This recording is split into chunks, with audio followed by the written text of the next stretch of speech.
অনেকে দোকানটা দেখে বুঝেই গেছো কি খেতে যাচ্ছি। ইয়েস, বিরিয়ানি। আর একটা তেহারিও নিয়ে নিয়েছিলাম। লাস্ট 2 প্লেট ছিল, সে দুটোই আমরা অর্ডার করে নিয়েছি। এটা হচ্ছে ফার্স্ট প্লেট। তারপর আরও একটা প্লেট অর্ডার করেছিলাম। তো বাড়িতে প্রতিদিনই খাচ্ছি, মানে যবে থেকে ঢাকা এসেছি তবে থেকে শুধু বাড়িতেই খেয়ে যাচ্ছি। তো মামা ভাবলো যে একটু বাইরে থেকেও খাইয়ে নিয়ে আসি কিছু।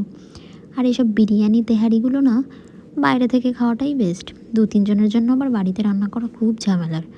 আর ওদিকে আমার মা বাবা আবার মাংস টাংস খায় না। তো যাই হোক, আমাদের তেহারি চলে এসেছে। আর এই যে আমার বর ফার্স্ট টাইম তেহারি খাচ্ছে। সত্যি কথা বলতে আমিও কিন্তু ফার্স্ট টাইমই খাচ্ছি, কারণ এর আগে না ভালো কোথাও অপশন ছিল না, মানে আমি যেখানে থাকতাম আর কি।